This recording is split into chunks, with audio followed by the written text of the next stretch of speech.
presidents should be not only to win, but to move it.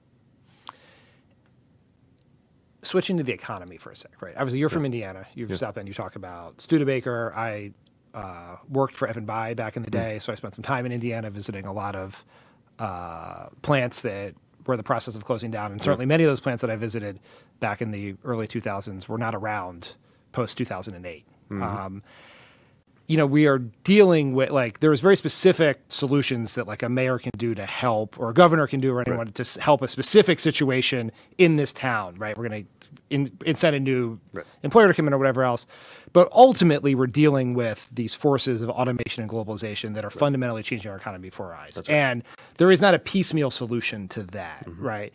And so, like, have you, and I recognize you've been in this race for like 2 months now, but have you thought about like what the big picture idea is to not just help with the transition between where we are now and where we're going to be, but how we get to where the American economy needs to be, understanding that automation and globalization are only going to get worse? Right. So yeah, our city was on the business end of this. I mean, we lost something like 30,000 people when the auto jobs disappeared, and a big part of what I had to do when I started running for mayor in 2011 was have a really honest conversation, because there was this pressure. Even then, like, some of the old timers are saying, we got to get some version of Studebaker back, and every mayor comes under huge pressure to put together the incentives that will land the big factory that's going to solve everything. And, it was pretty clear looking around us that wasn't going to solve all our problems. I mean, we did, sometimes use incentives to get individual deals to go through as a kind of a tiebreaker, but that wasn't going to solve the bigger issue of automation and globalization.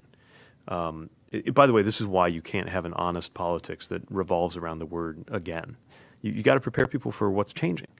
And most of all, you got to allow people to see a picture of a world that has changed, where they're winning.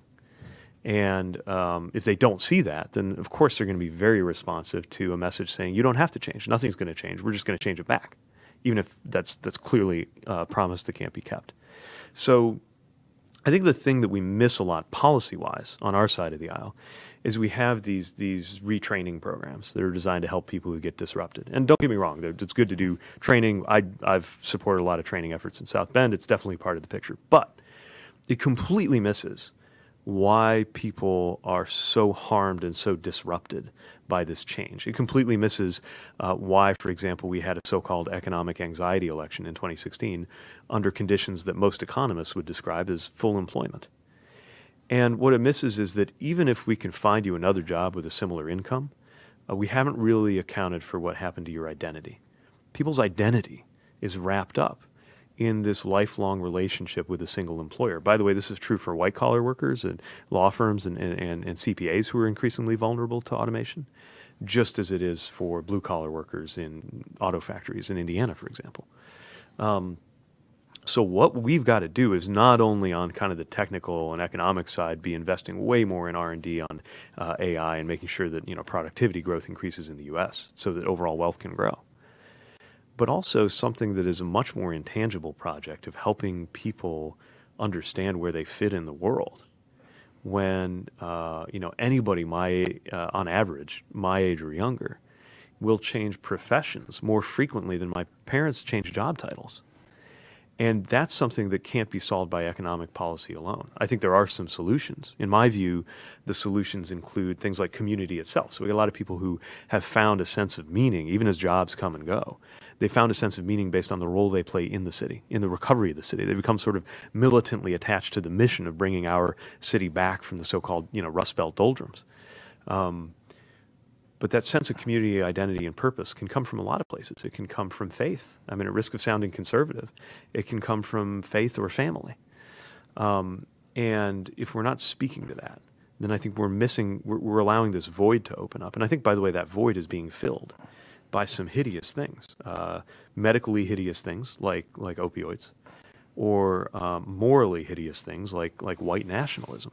Which will rush in to fill that void. So this is about a lot more. I mean, I've got a lot of views on how we kind of modernize, e-citizenship and figure out, how to tune up our AI strategy so that it's at least keeping pace with some of our Asian competitors and so forth. But there's something deeper going on that we got to pay attention to, and that is something that both the policy tools, but even more than that, the kind of moral authority of something like the presidency can help with.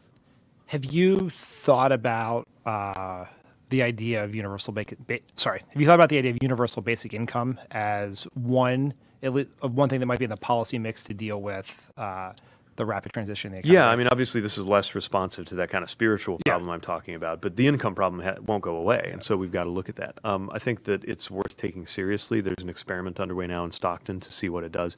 I know there are many times that we've been sitting around the table working on some kind of elaborate policy contraption to do something like boost third-grade reading levels, when a lot of evidence would suggest that by far the simplest and most effective and cost-efficient way to do it is just give the family a little more cash, because it turns out not being poor is one of the best things that can help you make it to third-grade reading level, because of nutrition or stability or whatever it is.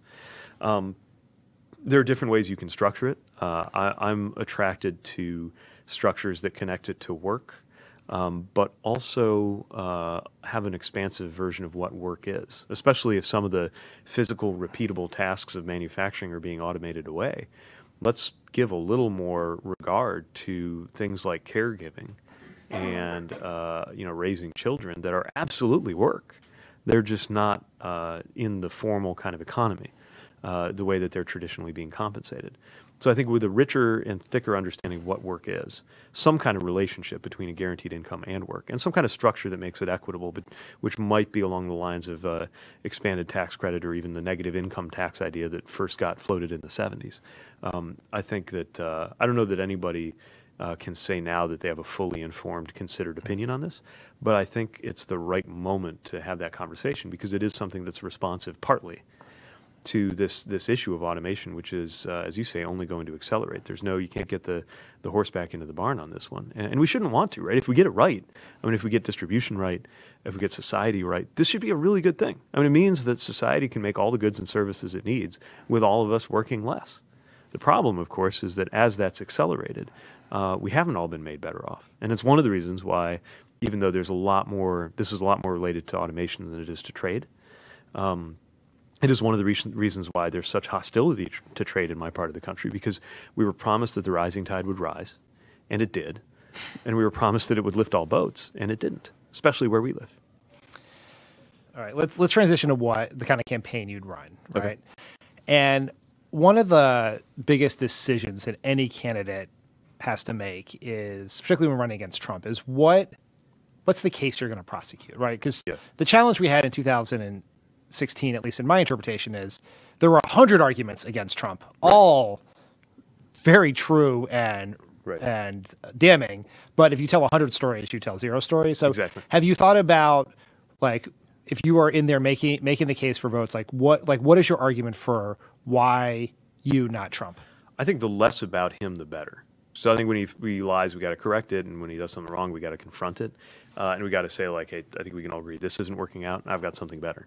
But I think it pretty much ends there. I think the more attention we pay to him in any form, the more he just kind of absorbs it and grows. So this is going to take a lot of discipline. Like, everyone in Democratic politics has, whether they'll admit it or not, has fantasized about the moment they're on the debate stage and the zingers they're going to serve up that are just going to knock him flat, right? We all have those. I mean, I've got mine. I'll share some of them with you because I would never actually use them. But I would, it would satisfy some deep itch to be able to say, look, the difference between me and this guy is, I'm faithful to my spouse. When it was my turn to serve, I did not fake a disability in order to get out. I went. And I look people in the eye when I'm hiring or firing them, right? Like that would my lizard brain would enjoy it. But that's actually not what we need to be doing, because the moment you're playing that game, you're playing his game, and it creates this framework where it's almost as if he's the one we're trying to impress, and we need to get out of that. We need to get back into a world, and it's another one of the reasons why I talk so much about what the world will be like in 2054. Because he said himself of like when, for example, his tax policy, the bills on that come due, he literally said, I won't be here. And we need to prepare people for a world where this president and this presidency has come and gone, but also be responsive for the problems in our economy and the problems in our democracy that made this presidency possible. Because I'm starting to think if it wasn't him, it'd be somebody else. This is a symptom of much deeper problems. A presidency like that, and yeah, I know he cheated, popular vote, whatever, but somebody like this does not get anywhere close to the highest office in the land unless there are profound issues in our democracy and in our economy.